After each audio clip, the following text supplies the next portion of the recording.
All right, here on the Gold Coast with Ben Damon. Ben, Jai Opetaia-Claudio Squeo. What are your sort of thoughts on this fight? Yeah, it looks like a fight that Jai Opetaia wins, that's for sure. It's obviously not the fight that he wants right now, but it's the fight that he has. And the good thing about Jai is that I don't think he has fights that he struggles to get up for. He gets up for everything, so he's pumped. So even though it looks like a one-sided fight on paper, it'll still be entertaining because you've got Jai Opetaia, one of the killers of global boxing, who's about to go in there and try and destroy someone because he's angry, because he wants these unification fights, he wants these really big fights, and he feels like he deserves them, and he doesn't understand why other people don't want them to happen. So I think Squeo is the ultimate puncher's chance in a fight like this. He'll come out and try and catch Jai with something huge. It'd be one of the biggest upsets we've ever seen in Australian boxing.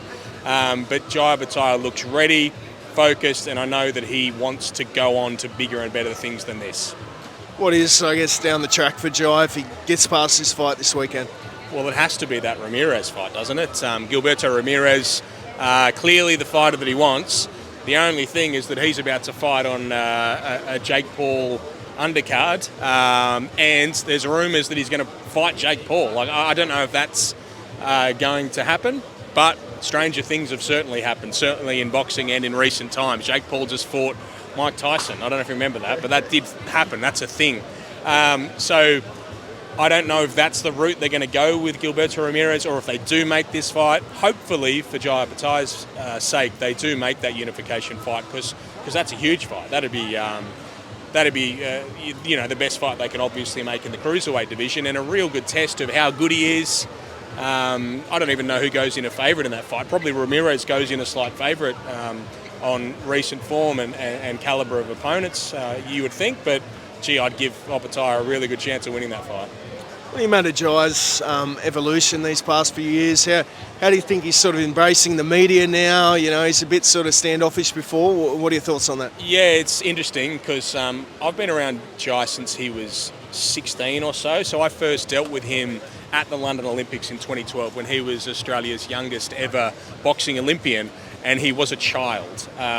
So he's obviously evolved a lot since then, but I had the great privilege of calling his fight against Myris Bradis just over the road here when his face nearly fell in half because his jaw was broken on both sides. Like, just the most insane, gutsy performance I've ever seen from a boxer.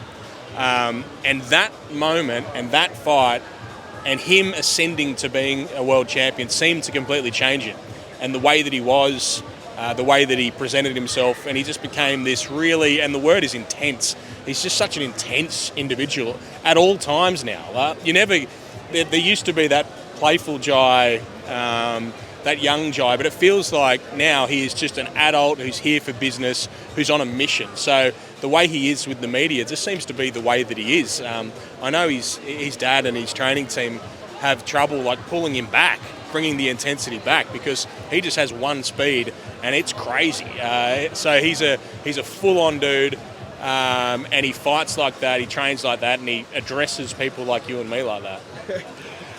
Massive weekend for Australian boxing. Tszyu-Fundora against Fabio Wardley. What are your thoughts on that one? It's a really, really good fight for Tszyu-Fundora if his body's right, if he's prepared enough, if 5 weeks has been enough. If you line them up at full fitness and full capabilities, I reckon Tszyu-Fundora outboxes him. I don't know what version of each of them we're getting, but I still really like Justice in that fight. I think it's a really interesting fight for him. He's in there with a big puncher. He's a menacing puncher, is Fabio Wardley. He's stopped 17 of his 18 opponents. We saw what he did against Fraser Clark in their rematch, which was, he disfigured him. So if Justice gets hit early, big troubles. If Justice isn't at 100%, big troubles. But if it's the best version of Justice, he could outbox Fabio Wardley, become a superstar in a moment.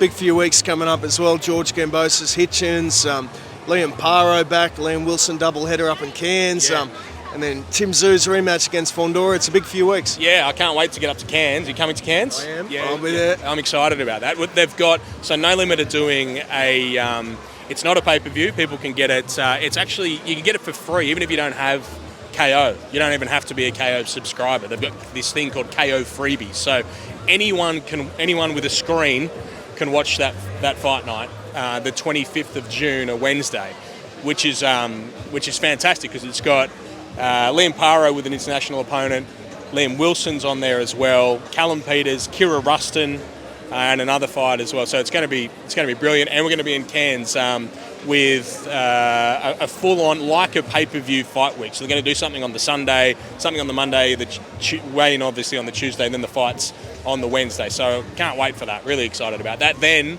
off to Vegas for a Manny Pacquiao show. Who would have thought? Manny Pacquiao is back fighting for a world title, and Tim Tszyu is in the main support. It doesn't get more exciting than that.